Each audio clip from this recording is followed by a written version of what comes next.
আসসালামু আলাইকুম everyone, this is Rabbi agro. আমাদের কিছুদিন বললে ভুল হবে, কিছু মাস ধরে আমাদের একদম দানাদার খাদ্য নেই বললেই চলে। যেমন গম, ভুট্টা, এগুলো আমাদের ভাঙানোর একদম সময় হয় না। কুরবানি চলে গেল, এই কারণে আমরা খুব বিজি ছিলাম, এই কারণে এগুলো করতে পারি নাই আমরা। তো যেহেতু আমাদের কাজ আবার রানিং হয়ে গেছে, সেই জন্য আমরা শুরু করে দিয়েছি আমাদের সব রকম কাজ একসাথে করার জন্য।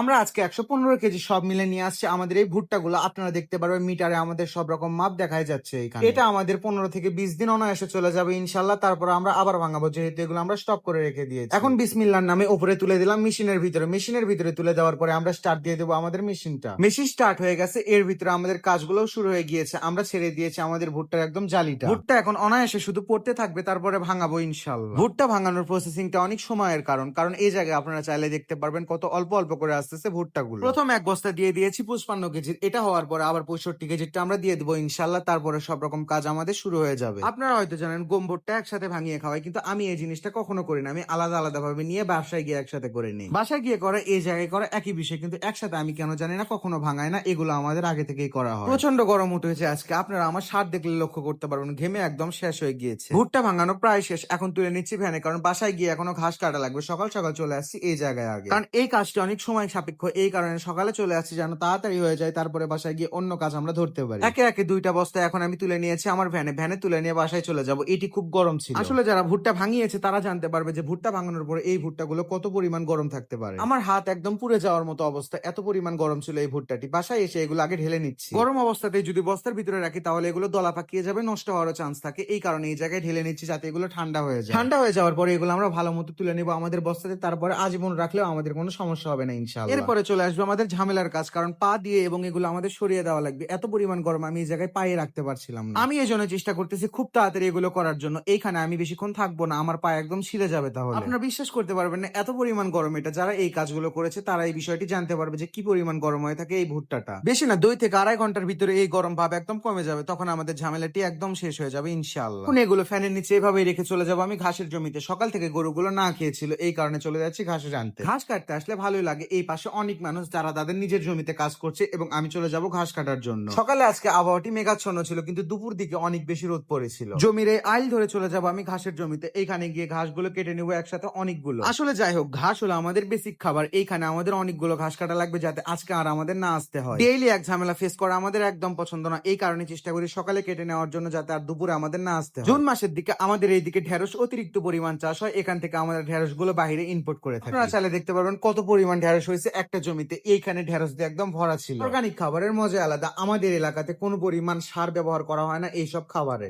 ঢেঁড়স বলেন, মরিচ বলেন, কচু বলেন, সব রকম খাবার আমাদের গ্রামের এইদিকে চাষ করা হয়। গ্রামের লাস্ট সাইডে আছে আজকে আমি। এইখানে আমাদের যেহেতু ঘাসের জমি, এইখানে সব রকম খাবার চাষ করা হয়। এগুলো যেহেতু ধানি জমি, ধানের সময় এখানে ধান চাষ করা হয়, আর পরবর্তী সময় এখানে শাকসবজি চাষ করে মানুষের। যেমন এই জমিতে এখন কচু চাষ করা হয়েছে, ধানের সময় আসলে এগুলো তুলে ফেলে আবার এখানে ধান চাষ করবে তারা। কচু তাও কম জায়গায় চাষ করে নাই, একেবারে একসাথে অনেক জায়গায় এখানে কচু চাষ করে ফেলেছে। এর ভিতরে আমাদের ঘাস কাটা শেষ হয়ে গিয়েছে। ঘাসগুলো নিয়ে এখন চলে যাব আমরা বাসার দিকে, কারণ আমাদের বাসায় গিয়ে এগুলো কাটতে হবে এবং গরুকে দিতে হবে এই খাবারগুলো। গ্রামের পথ কিরকম সুন্দর, আপনারা যদি গ্রামে না আসেন এই জিনিসটা আপনারা কখনো ফিল করতে পারবেন না ক্যামেরাতে দেখে। এখন তো এই জায়গায় গাছ গাছালি দেখা যায় না, আগে এই জায়গায় আরো অনেক গাছ ছিল, একেবারে 4 থেকে 5টা বড় বড় গাছ ছিল এইখানে। বেশিরভাগ গাছগুলোই ঝরে পড়ে গিয়েছে এবং অন্যান্য গাছগুলো কেটে ফেলা হয়েছে। এই দিক দিয়ে আমাদের ডেইলি আসা যাওয়া করা লাগে, ঘাসগুলো নিয়ে যাওয়া লাগে এইখান দিয়ে। এই গাছগুলোতে এখন আর পাতাই নেই, আগে আরো অনেক বেশি পাতা ছিল, যে এখানে ছায়া পাচ্ছিল মানুষজন। দেখা যায় ধানি জমিতে কাজ করে এসে এইখানে বসে থাকতো, কিন্তু এখন গাছে যেহেতু পাতা কমে গেছে এই কারণে এই কাজটা আর মানুষ করেই না। ঘাস নিয়ে এসে এগুলো কেটে গরুকে প্রথমে খেতে দিলাম, তারপরে 30 মিনিট পরে আমরা চলে গিয়েছি গরুগুলোকে গোসল করানোর জন্য। আমরা খুব তাড়াতাড়ি চেষ্টা করতেছি গরুকে গোসল করানোর জন্য, কারণ এই কাজটি হয়ে থাকে অনেক সময় সাপেক্ষ।